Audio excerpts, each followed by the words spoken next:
Amazon Prime is weird.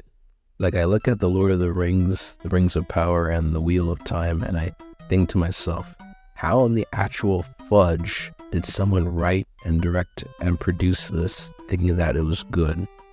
Then I take a look at this, and it all becomes crystal clear. Here you have Latasha Gillespie, however you want to pronounce it, who is the executive head of diversity, equity, and inclusion at Amazon Studios. So basically, she gets to be paid a lot of money to tell people that their productions aren't woke enough. Here she says, Amazon Studios has long prioritized telling innovative and inclusive stories from a diverse range of creative talent, delighting our global audiences. We wanted to move beyond good intentions to creating mechanisms that hold us accountable to a high bar. This inclusion policy and inclusion playbook adds important additional depth and guidance for our internal teams and external partners to ensure we can continue to advance our shared mission of amplifying the best creatives and content around the world. Now you might be asking, what does this playbook look like? Does it look like some children's playbook that you would find for $2.99 at the thrift store? Or is it some gargantuan manual that's almost as unreadable as a terms and conditions page? Well, here's the inclusion playbook, neatly divided into 6 different categories. It's probably one of the most bizarre things I've read in a hot minute. I'd be here all day if I went over every single thing, but there's a couple highlights that I think deserve the spotlight. Consider the depiction of caregiving and romantic relationships, and whether they follow along stereotypical or traditional lines. Examples: heteronormative, woman as subservient, men as protector provider. For more information on the concept of benevolent sexism, read here. Rescued storylines or those focusing on chivalry can be particularly problematic. Consider which groups are erased from being shown on screen in caregiving positions.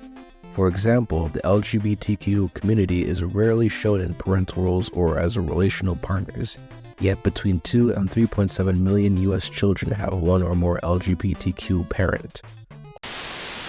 And there seems to be no sign of intelligent life anywhere. This is an absolute gold mine.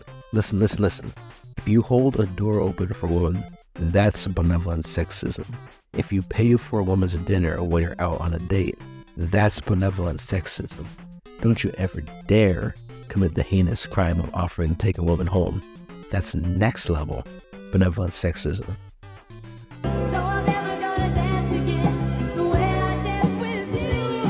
Chivalry is more dead than Robert Downey Jr. at the end of Avengers Endgame. Then it goes on this tangent that the LGHTV community is rarely shown in parental roles or as relational partners. It links to a statistic to support its argument. So I took a look at the statistic, and sure enough, here it is. The page here lists another link where I can go look for more information. I go to click on it, and the page doesn't exist. Hold up. Wait a minute. Something ain't right. Like, bro, you cannot make this up. This playbook for a multi-billion-dollar company has cited a statistic from a dead link. Then you have this beautiful masterpiece.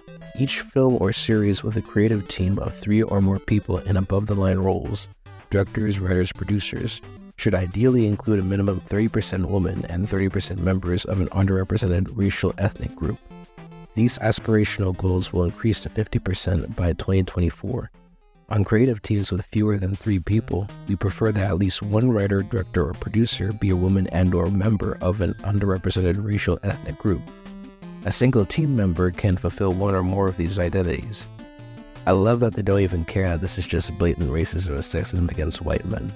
Forget about being good at your job, just have the right skin tone and gender, and you're good to go. You know, this is the same type of garbage is happening at Disney, and I covered some of their bizarre hiring practice a little while ago in another video. You can watch that if you like. But since we're talking about Amazon Prime here, they're doing something very weird.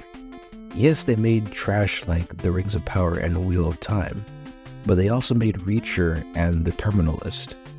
Back when The Terminalist came out, you even had the Daily Beast calling it an unhinged right-wing revenge fantasy. It's like a Dr. Jekyll and Mr. Hyde situation. Why is this happening? Here's my theory. Amazon approaches diversity, equity, and inclusion a bit differently than Disney. Instead of ham-fisting DEI into nearly every single project like Disney, Amazon will only do that for some of their projects, which is what leads us to Dr. Jekyll and Mr. Hyde in terms of quality. Amazon is a very data-driven company. They're handling terabytes upon petabytes of information every day, from people's purchasing habits to the sites that they go on. In 2021, Amazon was fined almost $1 billion for not adhering to data protection laws in Europe. More recently, in 2023, they got sued by the US government for using third-party seller data in order to give their own products a boost. The Hollywood Reporter here says, while Amazon, like other streamers, provides only limited data, and internally, it held information even more closely than usual on the series, that series being Rings of Power. Sources confirm that the Rings of Power had a 37% domestic completion rate, customers who watched the entire series. Overseas, it reached 45%. 50% completion rate would be a solid but not spectacular result, according to insiders. So, Amazon has been paying attention to how Modern Web is doing as well, as you can see here. The writer's room for the Silk series has been scrapped except for showrunner Angela Kang. The show will have a creative overhaul and be refocused to a more male-skewing audience.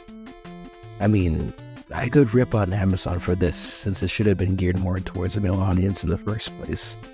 But I'll give them credit for at least making an attempt to correct themselves. So what do you think? Do you agree with my theory? Do you think Amazon might be quietly turning away from DEI? Let me know in the comments. Also leave a like and subscribe if you enjoyed the video, because it helps a lot. Thanks for watching.